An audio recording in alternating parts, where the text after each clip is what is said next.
Salam, hörmətli tamaşaçılar, efirdə xəbər vaxtıdır. Sizinlə mən Turac İbrahimovayam. Yaralı əskərlər həftəsi rəsmən açılıb. Maru Mağaşvili adına reabilitasiya mərkəzində yaralı əskərlər gününə həsr olunmuş həftənin açılış mərasimi keçirilib. Gürcüstanın Müdafiə naziri İrakli Çikovani tədbirə toplaşan qonaqlar qarşısında çıxış edərək yaralı və xəsarət alan hərbiçilərin ölkəyə göstərdiyi xidmətlərdən danışıb. Müdafiə qüvvələrinin komandanı general-leytenant Georgi Matyaşvili yaralı əskərlər qarşısında çıxış edib. O, yaralanan və xəsarət alan əskərlərə ehtiramını bildirib. Onların beynəlxalq idman yarışlarında uğurlarından danışıb. Yaralı əskərlər reabilitasiya mərkəzinin ərazisində qonaqlar üçün velosiped idmanı və oxatma üzrə nümunəvi yarışlar da keçiriblər. Müdafiə Nazirliyi 2021-ci ildən yaralı və xəsarət alan hərbi qulluqçular gününü qeyd edir.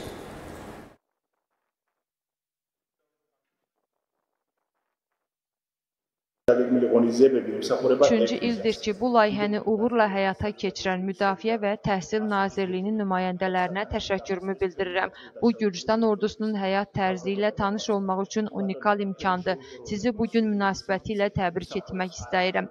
Əminəm ki, karyeranızın bu hissəsi həyatınız boyu sizi izləyəcək. Burada keçirəcəyiniz bu duyğular, təəssüratlar, enerji nümunə olacaq. Bu həyat tərzini özünüz bölüşəcəksiniz və əminəm ki, bu günlərdən maksimum yararlanacaqsınız. Sizə çox faydalı və xoş 6 gün arzu edirəm. Ən əsası bu düşərgəni düzgün emosiyalarla və bu layihənin üzərinə düşən mühüm əsas vəzifə ilə tərk etməyiniz vacibdir ki, bu da insanlarda, gənclərimizdə, həmvətənlərimizdə vətənpərvərlik ruhunu artırmaqdır. Ölkəmizin gücləndirilməli olduğu əsas məsələ cəmiyyətimizdə vətənpərvərlik ruhunun yüksəldilməsi, ölkəmizdə qürur hissini gücləndirməkdir.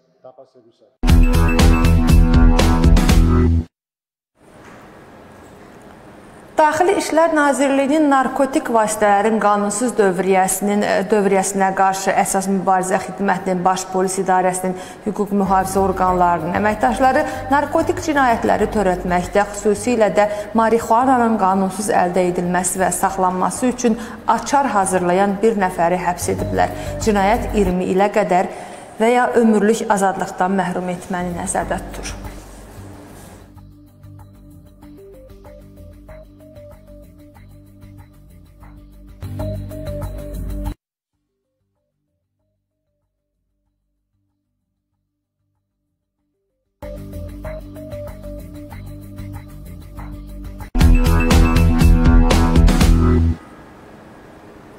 Bornis Bələdiyyəsinin Mədəniyyət Mərkəzində Tamarioni Xoreografik Folklor Ansamblının solo konserti baş tutdu. Konsert zamanı ansambl tamaşaçılar qarşısında 16 rəqs nömrəsi ilə çıxış etdilər.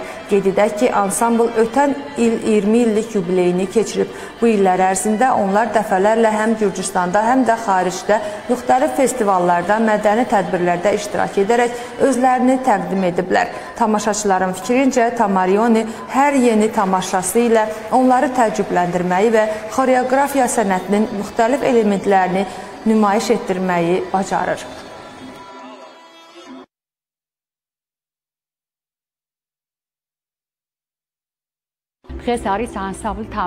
Tamarioni ansamblının solo konsertidir. Ötən il ansamblın 20 illik yubileyini qeyd etdik.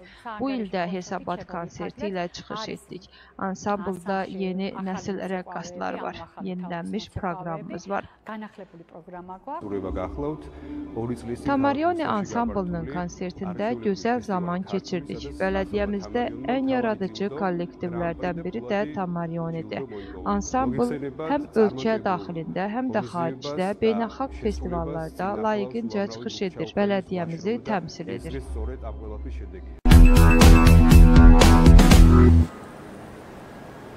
Marneuli boksçular Çiaturada uğur əldə ediblər. Belə ki, orada məşhur gürcü boksçuları Tengiz Cavuşvili və Spartak Asanidzenin xatirəsinə həsr olunmuş boks turniri keçirilib. Turnirdə müxtəlif çəki dərəcələrində Marneuli Bələdiyyə İdman Məktəbinin yetirmələri çıxış edərək 5 medal qazanıblar. Təxminən bir ildir Saymerlo kəndinin Birlik İdman Mərkəzində Marneoli İdman Məktəbinin boks dərnəyinin məşqləri davam edir. Qeyd edim ki, ürəklə görülən işin nəticəsi də tezliklə özünü göstərir. Sözü gedən İdman Mərkəzinin yetirmələrinin əldə etdiyi uğur münasibətilə təbrik edirəm. Xüsusilə idmançıların məşqçilərinə Elçin Kəblə-Musayevə, Zurab Muşqudiyaniyə və David Naveryaniyə təşəkkürümü bildirirəm. Yarışda 66 kiloqram çəki dərəcəsi üzrə mübarizə aparırdım. 2 görüşüm oldu. 3-cü yeri aldım. Dostluq oyununda da iştirak edərək təcrübə əldə etdim. Məşqçilərimizə təşəkkür edirəm.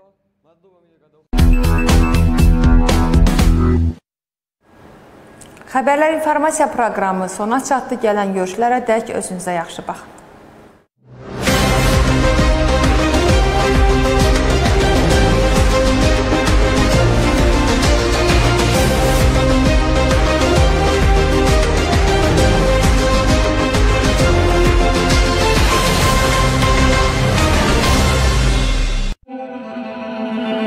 you.